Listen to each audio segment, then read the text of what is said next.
Cape Verde, വൊസീഞ്ഞ. ഒരുപക്ഷെ FIFA ലോകകപ്പിന് മുൻപ് നമ്മളാരും ഈ പേരുകൾ അധികം കേട്ടിട്ടുണ്ടാകില്ല.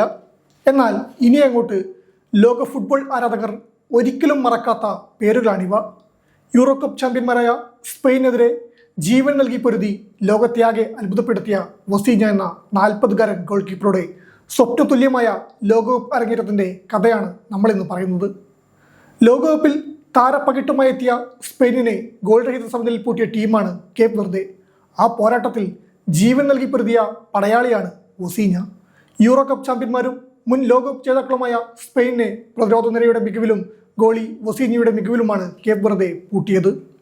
ഈ സമനിലയിൽ കേപ്പ് വെർദെയുടെ രക്ഷകനായത് 40 വയസ്സുകാരനായ ഗോൾ കീപ്പർ വൊസീഞ്ഞ തന്നെയാണ്. ലോകകപ്പിൽ ഇറങ്ങിയിരുന്ന രണ്ടാമത്തെ പ്രായം കൂടിയ താരമെന്ന നേട്ടം സ്വന്തമാക്കിയാണ് വൊസീഞ്ഞ മത്സരം ആരംഭിച്ചത്. പുകൾപെറ്റ സ്പെയിൻ നിര കേപ്പ് വെർദെയുടെ പ്രതിരോധം മറികടന്നപ്പോഴെല്ലാം വൊസീഞ്ഞ ചൈനീസ് വൻമതിൽ പോലെ കോട്ട കെട്ടി നിന്നു. ഫെറാൻ ടോറസിന്റെയും മിക്കേൽ എയർസബാലിന്റെയും അടക്കം 8ഓളം ഷോട്ടുകളാണ് വൊസീഞ്ഞ തടുത്തിട്ടത്. സ്പെയിനെതിരെയുള്ള മത്സരം ഗോൾ രഹിത സമനിലയിൽ കലാശിച്ചതിന് പിന്നാലെ കേപ്പ് വെർദെയുടെ ഗോൾ കീപ്പർ വൊസീഞ്ഞ വിതുമ്പി കരയുകയായിരുന്നു. യൂറോപ്യൻ ചാമ്പ്യന്മാരായ സ്പെയിനിന്റെ വിജയം തടഞ്ഞു നിർത്തിയ 40-കാരനായ ഈ ഗോൾ കീപ്പറെ സഹതാരങ്ങൾ ഒന്നടങ്കം കെട്ടിപ്പിടിച്ചു. സ്പാനിഷ് പട കേപ്പ് വെർദെയുടെ പ്രതിരോധം ഭേദിച്ച് മുന്നേറിയപ്പോഴെല്ലാം വൊസീഞ്ഞ രക്ഷകനായി അവതരിച്ചു. ആദ്യ പകുതിയുടെ അവസാനത്തിൽ ഫെറാൻ ടോറസ്, പെഡ്രി, ഐമറിക് ലപ്പോർട്ടായ് എന്നിവരുടെ മികച്ച ശ്രമങ്ങൾ തടഞ്ഞു നിർത്തിയ അദ്ദേഹത്തിന്റെ തകർപ്പൻ പ്രകടനം പ്ലെയർ ഓഫ് ദി മാച്ച് പുരസ്കാരത്തിന് അർഹനാക്കി. പോർച്ചുഗലിന്റെ 2ാം ഡിവിഷൻ ഫുട്ബോൾ ലീഗിലെ ഷാവേസ് എന്ന ക്ലബിനായാണ് വൊസീഞ്ഞ നിലവിൽ ഗോൾ വലക്കാക്കുന്നത്. അദ്ദേഹത്തിന്റെ കരിയറിലെ ഏറ്റവും വലിയ വേദിയാണ് ഈ ലോകകപ്പ്. സ്വന്തം നാട്ടിലെ ബറ്റൂക്ക് FC-യിലൂടെ കരിയർ ആരംഭിച്ച അദ്ദേഹം നിരവധി രാജ്യങ്ങളിലെ ക്ലബ്ബുകൾക്കായി കളിച്ചു. ഈ വലിയ പരിചയ സമ്പത്തുമായാണ് അദ്ദേഹം ലോകകപ്പിലേക്ക് എത്തിയത്. ജോസിമർ ജോസെ എവോറോ ഡയസ് എന്നാണ് വൊസീഞ്ഞയുടെ യഥാർത്ഥ പേര്. അദ്ദേഹത്തിന്റെ പിതാവ് സൈന്യത്തിലായിരുന്നാലും മാതാവിന് ജോലി ഉണ്ടായിരുന്നാലും വൊസീഞ്ഞ കൂടുതൽ സമയം ചെലവഴിച്ചത് മുത്തച്ഛനും മുത്തശ്ശിക്കൊപ്പമായിരുന്നു. പോർച്ചുഗീസ് ഭാഷയിൽ ലിറ്റിൽ ഗ്രാനി എന്നാണ് വൊസീഞ്ഞ എന്ന വാക്കിന്റെ അർത്ഥം.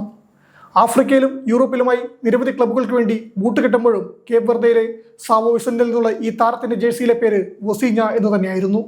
ഈ വർഷം ആദ്യം ഫിഫയ്ക്ക് നൽകിയ അഭിമുഖത്തിൽ അദ്ദേഹം ഇതേക്കുറിച്ച് പറഞ്ഞത് ഇങ്ങനെയാണ്: ഞാൻ അങ്കോളയിൽ കളിക്കാൻ ചെന്നപ്പോൾ അവിടെ ജോസിമർ എന്ന പേരുള്ള മറ്റൊരു ഗോൾ കീപ്പർ ഉണ്ടായിരുന്നു. എൻ്റെ ജേഴ്സിയിൽ ജോസിമർ സെക്കൻഡ് നേടാൻ എനിക്ക് താല്പര്യമില്ലായിരുന്നു. കേപ്പ് വെർദെയിൽ എല്ലാവർക്കും എന്നെ വൊസീഞ്ഞ എന്നറിയാമെങ്കിൽ ആ പേര് തന്നെ ജേഴ്സിയിലും മതിയെന്ന് ഞാൻ തീരുമാനിച്ചു. സ്വപ്നതുല്യമായ ലോകകപ്പ് അരങ്ങേറ്റത്തിന് ശേഷം വികാരധീനനായാണ് അദ്ദേഹം മാധ്യമങ്ങളോട് സംസാരിച്ചത്. വളരെ അഭിമാനം തോന്നുന്നു. എൻ്റെ രാജ്യത്തെ പ്രതിനിധീകരിക്കാൻ കഴിഞ്ഞത് വലിയൊരു ബഹുമതിയാണ്. ഞാൻ കരയാൻ കാരണം ഞാൻ വളർന്നത് എൻ്റെ മുത്തച്ഛനും മുത്തശ്ശിക്കുമൊപ്പമാണ്. നിർഭാഗ്യവശാൽ അവർ ഇന്നില്ല. കുറച്ച് വർഷങ്ങൾക്ക് മുമ്പ് അവർ മരിച്ചുപോയി. എനിക്കും എൻ്റെ ജീവിതത്തിനു വേണ്ടി എല്ലാം ചെയ്തത് അവരായിരുന്നു. കൂടാതെ വിസ ലഭിക്കാത്തതിനാൽ എൻ്റെ അമ്മയ്ക്കും ഇവിടെ എത്താൻ കഴിഞ്ഞില്ല. വിസയ്ക്കുള്ള പണം കൃത്യസമയത്ത് സംഘടിപ്പിക്കാൻ ഞങ്ങൾക്ക് കഴിഞ്ഞില്ല. അമ്മ ഇവിടെ ഉണ്ടാകണമെന്ന് ഞാൻ ആഗ്രഹിച്ചിരുന്നു എന്നായിരുന്നു വൊസീഞ്ഞയുടെ വാക്കുകൾ. സ്പെയിനെതിരെയുള്ള മത്സരം കഴിഞ്ഞ് ഏതാനും മണിക്കൂറുകളിൽ തന്നെ വൊസീഞ്ഞയുടെ ഇൻസ്റ്റാഗ്രാം ഫോളോവേഴ്സിന്റെ എണ്ണം 5 ലക്ഷത്തിൽ നിന്നും ഏകദേശം 50 ലക്ഷത്തിലേക്ക് കുതിച്ചുയർന്നു. ലോകത്തിലെ ഏറ്റവും വലിയ കായിക വേദിയിൽ അദ്ദേഹത്തിന്റെ ശാന്തവും മനോഹരമായ പ്രകടനം എല്ലാവരുടെയും ശ്രദ്ധ പിടിച്ചുപറ്റി. മത്സരത്തിൽ സ്പെയിൻ നിരാശപ്പെടുത്തിയെന്ന് പറയാൻ കഴിയില്ല. നന്നായി പൊരുതി. പക്ഷേ കേപ്പ് വെർദെയുടെ പ്രതിരോധ കോട്ടയും വൊസീഞ്ഞയും അതിനേക്കാൾ മികച്ചതായിരുന്നു എന്ന് മാത്രം.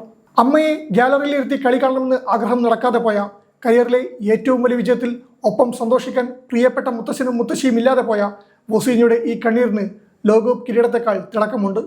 പ്രതിസന്ധികളോട് പോരാടി 40ാം വയസ്സിലും തന്റെ രാജ്യത്തിന്റെ കാവൽ മാലാഖയാകാൻ കഴിഞ്ഞ ഈ 40-കാരൻ നൽകുന്ന സന്ദേശം ഒന്നേ ഉള്ളൂ: സ്വപ്നം കാണാൻ പ്രായം ഒരു തടസ്സമല്ല. കോടികളുടെ താരപ്പകിട്ടുള്ള ടീമുകൾ വാഴുന്ന ഫുട്ബോൾ ലോകത്ത് വൊസീഞ്ഞയും കേപ്പ് വെർദെയും നമ്മളെ ഓർമ്മിപ്പിക്കുന്നത് ഇതാണ്: ഫുട്ബോൾ ഇപ്പോഴും വെറുമൊരു കളിയല്ല, അതൊരു വികാരമാണ്.